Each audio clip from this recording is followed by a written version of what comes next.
Hello दोस्तों, कैसे हैं आप लोग। उम्मीद है बहुत अच्छे से होंगे। आज की करंट अफेयर्स की क्लास में फिर से आपका स्वागत है। आपके आने वाले एग्जाम्स अगर आने वाले 1 महीने 2 महीने में हैं, तो इन करंट अफेयर्स का जो लेक्चर का सीरीज है इसको आप लोग बहुत ध्यान से देखिए, क्योंकि आने वाले परीक्षाओं में करंट अफेयर्स के अंदर इससे काफ़ी ज़्यादा प्रश्न आने वाले हैं। ठीक है, और इसीलिए इस मौके को चूके नहीं। आप लोग सब इस करंट अफेयर्स चैनल को फॉलो कर लें। INTV करंट अफेयर्स चैनल का नाम है, इसको फॉलो कर लें। और डेली करंट अफेयर्स अपडेट आता है, इसमें अपडेट भी मिलता है। परीक्षाओं के लिए कौन कौन से इंपॉर्टेंट पॉइंट्स हैं वो भी ध्यान में रखने के लिए मिलता है। वो अलग से बताए जाते हैं कि कौन कौन से इस खबर से कौन से प्रश्न पूछे जा सकते हैं, उसके लिए क्या जानकारी आपके पास होनी चाहिए। ये सारी चीज़ें आपके पास ऑलरेडी इस वीडियो में मिल जाता है। ठीक है, इसीलिए आप लोग सभी इस चैनल को रेगुलरली फॉलो कीजिए और लाभ उठाइए। ठीक है, तो चलिए हम लोग आज का एपिसोड शुरू करते हैं करंट अफेयर्स का। आज की जो खबरें हमारे पास हैं वो क्या है। भारत ने JEM और LET के 23 आतंकियों को घोषित किया आतंकवादी। संशोधित उड़ान योजना के क्षेत्रीय हवाई संपर्क को बढ़ावा मिला है। चंदन नगर के जलभरा संदेश को मिला GI टैग। आसाम ने शुरू किया भारत का पहला व्यावसायिक माचा टी उत्पादन। अब आधार में ईमेल अपडेट होगा मोबाइल ऐप से। EPFO ने शुरू किया 3 दिन में क्लेम सेटलमेंट सिस्टम। और भारत सरकार ने EV बंद करने वाले चीनी ऐप्स पर लगाया प्रतिबंध। ये कुछ ऐसी खबरें हैं जो कि पिछले 24 घंटों में सुर्खियां बटोर रही थी। अब हम इन खबरों को ब्रीफ में देखेंगे और उसके बाद देखेंगे कि इन खबरों से क्या प्रश्न बन सकते हैं परीक्षाओं में। करंट अफेयर्स के क्वेश्चन सॉल्व करने के लिए किन पॉइंट्स को हमको ध्यान में रखना है, ठीक है, इन खबरों से संबंधित। तो पहली खबर की तरफ हम लोग चलते हैं। पहली खबर क्या है हमारे पास। भारत ने JEM यानी कि जमातुल JEM यानी कि जैश ए मोहम्मद और LET यानी कि लश्कर तैयबा। भारत ने क्या किया है, भारत ने JEM और LET के 23 आतंकियों को घोषित किया आतंकवादी। क्या मतलब है, देखिए 4 जुलाई 2026 को यह काम हुआ है। गृह मंत्रालय ने UAPA 1967 की धारा 35 के तहत जैश ए मोहम्मद और लश्कर तैयबा से जुड़े 23 पाकिस्तान स्थित आतंकियों को आधिकारिक रूप से आतंकवादी घोषित किया है। क्या हुआ है, JEM यानी कि जैश ए मोहम्मद और LET के 23 आतंकवादियों को UAPA की धारा 35 के तहत आतंकवादी घोषित किया गया है। भारत सरकार ने आतंकवाद के विरुद्ध अपनी नीति को और मजबूत करते हुए UAPA की 4th शेड्यूल में 23 नए आतंकियों के नाम शामिल किए हैं। अब इससे क्या समझ में आता है, ध्यान से समझिएगा। किस तरह के प्रश्न बन सकते हैं। पहला, UAPA क्या है, ये कब लागू हुआ था। UAPA में सेक्शन 35 क्या है। 4th schedule of UAPA section 35 क्या है। ये चीजों पे प्रश्न बन सकते हैं। ठीक है, अब देखिए UAPA है क्या। सबसे पहले जो मैंने बोला उसका आंसर यहाँ है। Unlawful activities prevention act 1967 Bharat का प्रमुख एंटी टेरर लॉ है। क्या है, अनलॉफुल एक्टिविटीज प्रिवेंशन एक्ट 1967, ये है UAPA जो कि एंटी टेरर लॉ है हमारा। ठीक है, इसके बाद ये कब इनेक्ट हुआ था, 1967 में। ये पहला पॉइंट है जो याद रखना है हम लोगों को। सेक्शन 35 जो उसमें इंपॉर्टेंट है वो क्या करता है, इंडिविजुअल टेररिस्ट लिस्टिंग। ये किसी भी आतंकी को, किसी भी इंसान को आतंकवादी घोषित करने का, आधिकारिक रूप से आतंकवादी घोषित करने का एक धारा है। ठीक है, 4th शेड्यूल क्या है, 4th शेड्यूल है आतंकवादियों की लिस्ट। यानी कि अगर UAPA के 35 सेक्शन 35 के 4th शेड्यूल में किसी व्यक्ति का नाम है, इसका मतलब भारत सरकार उसे आधिकारिक रूप से एक आतंकवादी मानती है। ठीक है, इस UAPA वाले जितने भी केसेस होते हैं उसको कौन इन्वेस्टिगेट करता है, NIA investigates terrorism related offences. Total designated terrorist जो भी फोर्थ शेड्यूल में हैं, वो टोटल अब कितने हो गए हैं? 80 ऐसे आतंकवादी हैं जो कि फोर्थ शेड्यूल में, यूएपीए के सेक्शन 35 के फोर्थ शेड्यूल में नामित हैं। ठीक है, ये 23 के को मिला के मैं बोल रहा हूँ। ठीक है, अब आगे बढ़ते हैं अगले खबर की तरफ। अगली खबर जो आ रही है वो है उड़ान योजना से संबंधित। पहले हम लोग इसमें देखेंगे कि इसमें आखिर क्या प्रश्न पूछे जा सकते हैं। इसमें उड़ान योजना के संदर्भ में कुछ पूछा जा सकता है कि उड़ान योजना है क्या। उड़ान योजना से ही संबंधित एक टॉपिक आता है, एक टर्म आता है, वो है वीजीएफ यानी कि विजिबिलिटी गैप फंडिंग। ये क्या होता है, ये हम लोग समझने की कोशिश करते हैं। पहले देखते हैं खबर क्या है हमारे पास। केंद्रीय मंत्रिमंडल ने वित्तीय वर्ष 2026-27 से 35-36 तक यानी कि 10 वर्षों के लिए क्या किया है, संशोधित उड़ान योजना को 28,840 करोड़ के कुल बजट के साथ मंजूरी दी है, जिसका उद्देश्य देश भर में क्षेत्रीय हवाई संपर्क को मजबूत करना है। उड़ान योजना क्यों किया जाता है, उड़ान योजना का क्या उद्देश्य है? पहला प्रश्न, क्या उद्देश्य है? उड़ान योजना का उद्देश्य है देश भर में क्षेत्रीय हवाई संपर्क को मजबूत बनाना। उड़ान का पूरा नाम क्या है? उड़े देश का आम नागरिक। उड़े देश का आम नागरिक, यही है उड़ान का फुल फॉर्म। भारत सरकार की ये प्रमुख क्षेत्रीय हवाई संपर्क योजना है, जिसका उद्देश्य सस्ती हवाई यात्रा उपलब्ध कराना तथा दूर दराज क्षेत्रों को जोड़ना है। इस संशोधित योजना के तहत क्या किया जाएगा? इस उड़ान का जो उड़ान योजना को जो संशोधित किया गया है आने वाले 10 वर्षों के लिए, उसमें क्या किया जाएगा? उसमें मेजरली देखिए 100 मौजूदा हवाई पट्टियों को उड़ान हवाई अड्डों में विकसित किया जाएगा और दुर्गम क्षेत्रों में 20 आधुनिक हेलीपैड बनाए जाएंगे। ये ध्यान रखना है, 200 माफ कीजिएगा, 100 हवाई अड्डे को उड़ान योजना के तहत लाया गया है और इसके अलावा दुर्गम क्षेत्र जहां पर के हवाई अड्डे विकसित करना संभव नहीं है, वहां पर क्या किया गया है, 200 हेलीपैड बनाए जाएंगे। ठीक है, तो इससे क्या क्या प्रश्न पूछे जा सकते हैं?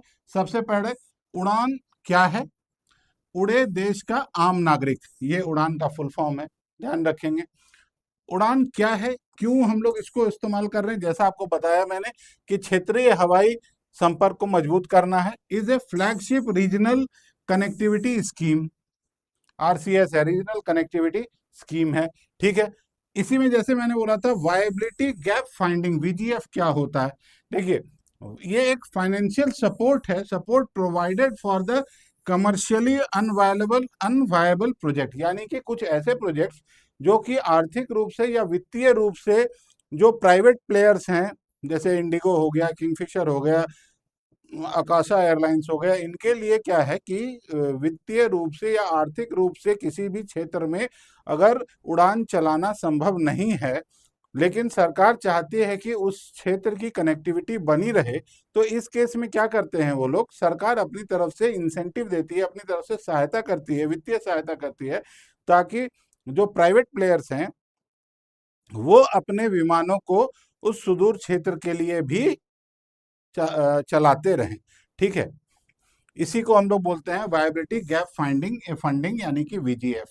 ठीक है, Jodhpur airport new terminal can handle 20 lakh passengers annually. ये जोधपुर का जो एयरपोर्ट था वहीं पर इसको संशोधित उड़ान योजना को कार्य में लाया गया है, उसका इनॉग्रेशन हुआ है। इसीलिए मैंने जोधपुर एयरलाइन का जोधपुर एयरपोर्ट की चर्चा की। अब आते हैं अगले खबर की तरफ।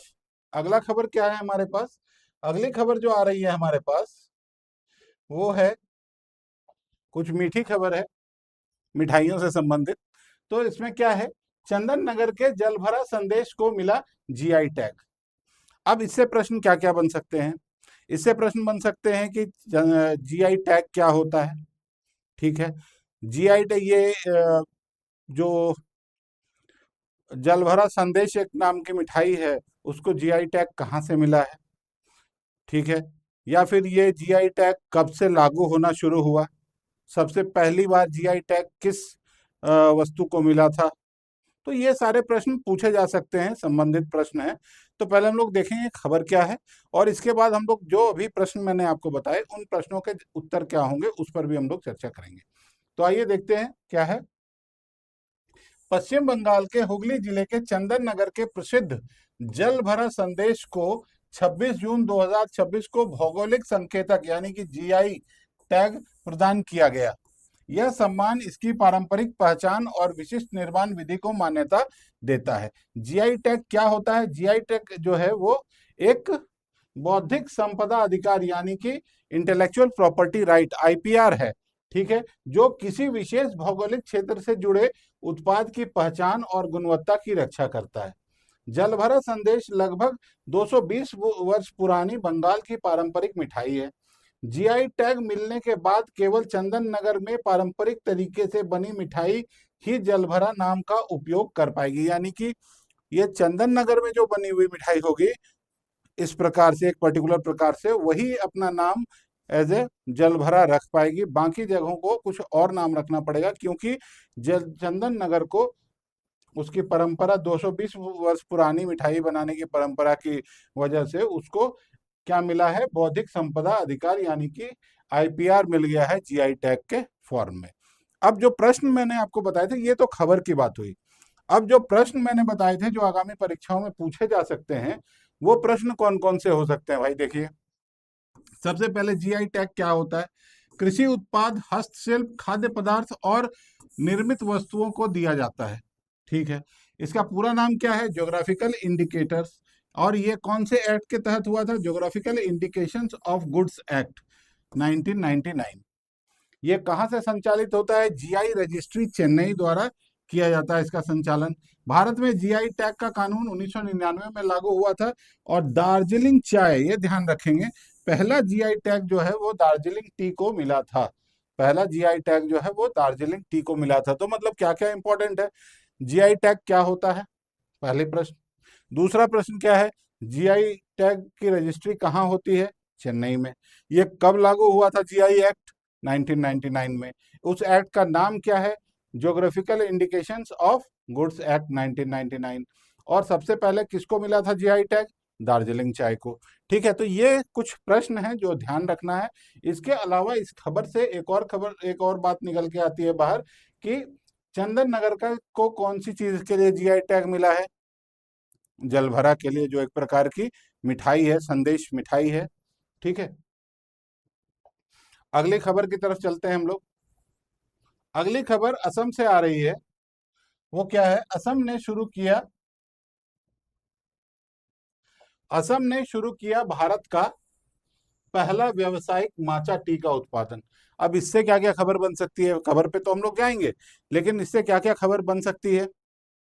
इससे खबर बन सकती है, पहला प्रश्न जो बन सकता है वो है कि माचा टी क्या होता है, ठीक है। इसका कमर्शियल प्रोडक्शन जो आसाम में शुरू हुआ है वो किस टी स्टेट में हुआ है, किस जिले में हुआ है? इस प्रकार के प्रश्न इसमें पूछे जा सकते हैं। तो देखते हैं हम लोग पहले खबर को। पहली खबर क्या है? आसाम भारत का पहला राज्य बन गया है जहां व्यावसायिक स्तर पे माचा टी का उत्पादन शुरू हुआ है।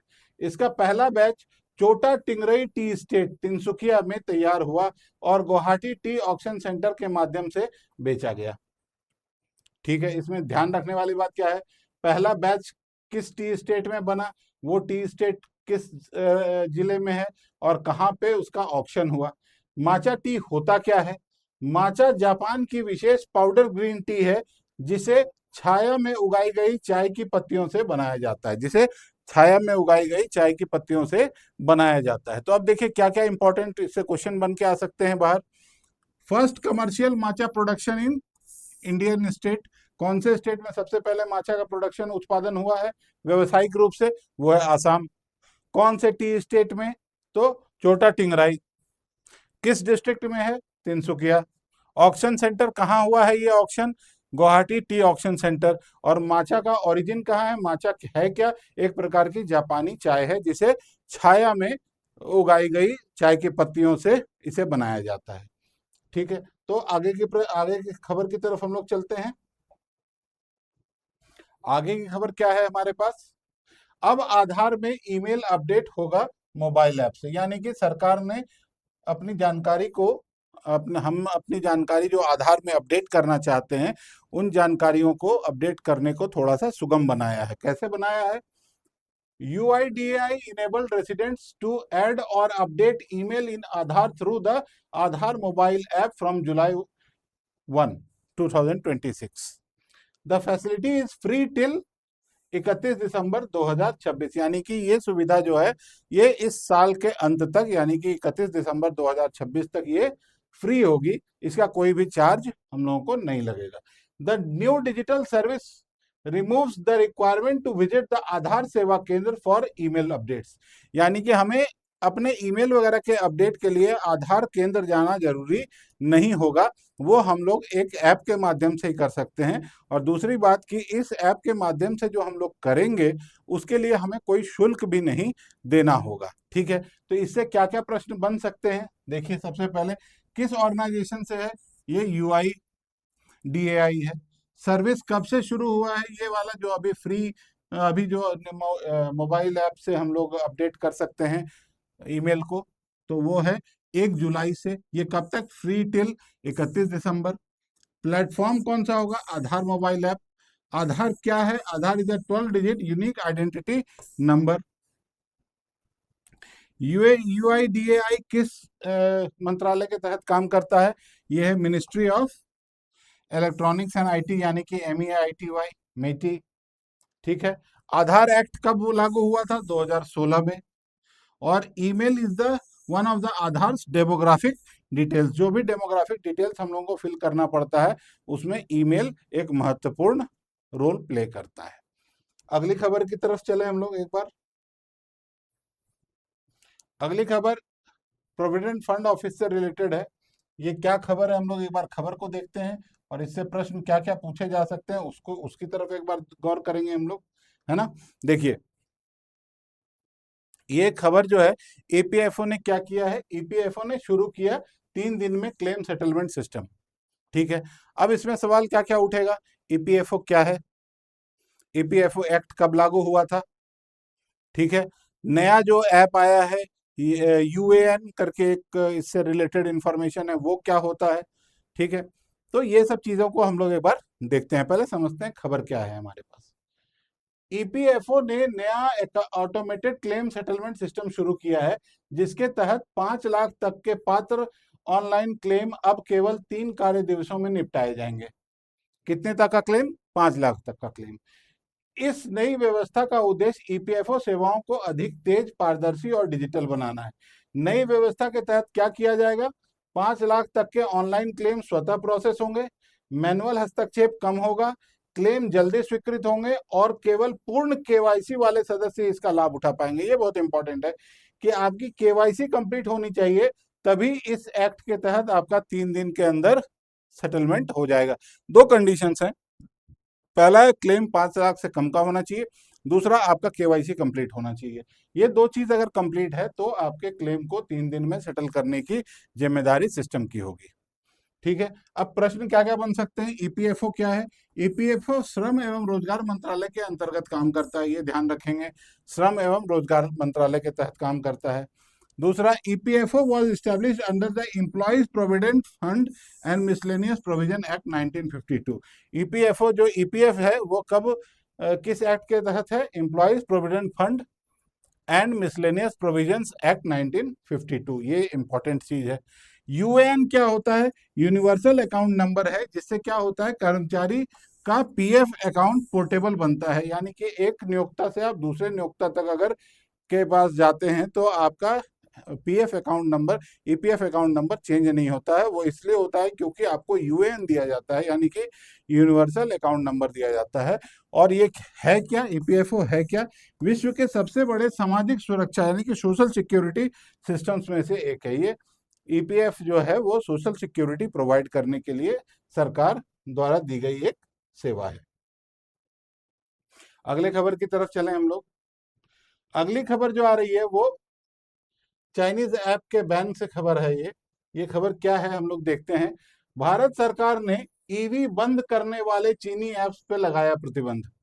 क्या हुआ है भाई, इस खबर में क्या है, भारत सरकार ने 3 चीनी मोबाइल ऐप्स पर प्रतिबंध लगा दिया है। क्यों लगा दिया है, क्योंकि वे इलेक्ट्रिक वाहनों विशेषकर ई-रिक्शा को दूर से बंद करने में सक्षम पाए गए हैं।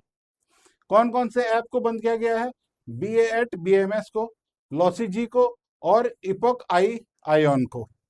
ठीक है, ये क्या करते थे, ये करते थे, बैटरी मैनेजमेंट सिस्टम से जुड़े हुए थे, बीएमएस से जुड़े हुए थे। जांच में पाया गया कि ये ऐप्स बैटरी सिस्टम को दूर से नियंत्रित कर सकते थे, जिससे साइबर सुरक्षा की गंभीर खतरा उत्पन्न हो सकता था। बीएमएस सिस्टम को दूर से ही ये कंट्रोल कर सकते थे ब्लूटूथ के माध्यम से, इसीलिए इन ऐप्स पे बैन लगाया गया है। अब इसमें से क्या क्या प्रश्न बन सकते हैं, हम एक बार देखें। बीएमएस का अर्थ है बैटरी मैनेजमेंट सिस्टम। यह बैटरी की चार्जिंग तापमान और सुरक्षा को नियंत्रित करता है। बीएमएस क्या करता है? बैटरी की चार्जिंग तापमान और सुरक्षा को नियंत्रित करता है। ठीक है। साइबर सुरक्षा की डिजिटल रणनीति का महत्वपूर्ण हिस्सा है। भारत इलेक्ट्रिक मोबिलिटी को विभिन्न सरकारी योजनाओं के माध्यम से बढ़ावा दे रहा है। ईवीज को मोबाइल को जरूर बढ़ावा मिल रहा है, लेकिन ये बढ़ावा देने का ये मतलब नहीं है कि हम किसी भी ऐप को, जो भी हमारे लिए खतरा हो, उसको हम बैन नहीं करेंगे। और इसी बात को ध्यान में रखते हुए सरकार ने बैन कर दिया है 3 चाइनीज ऐप्स को, बीएटी बीएमएस को, लॉसिजी को और इपोक आई आयन को। ये 3 ऐप्स क्यों बंद किए गए हैं? इसलिए बंद किए गए हैं क्योंकि इसमें ये बीएमएस को, यानी कि बैटरी मैनेजमेंट सिस्टम को क्या कर रहा था? दूर से ही ब्लूटूथ के माध्यम से कंट्रोल कर रहा था। इसकी वजह से क्या हो रहा था कि खास करके ई रिक्शास को दूर से ही बंद किया जा सकता था, उनकी कार्य क्षमता को प्रभावित किया जा सकता था।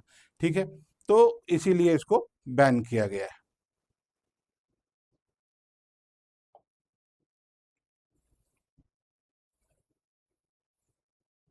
अगर आपको ये वीडियो अच्छा लगा तो इसको जरूर लाइक कीजिए, अपने दोस्तों के साथ शेयर कीजिए, चैनल को सब्सक्राइब कीजिए और नए वीडियोस के अपडेट के लिए बेल आइकन को प्रेस कीजिए।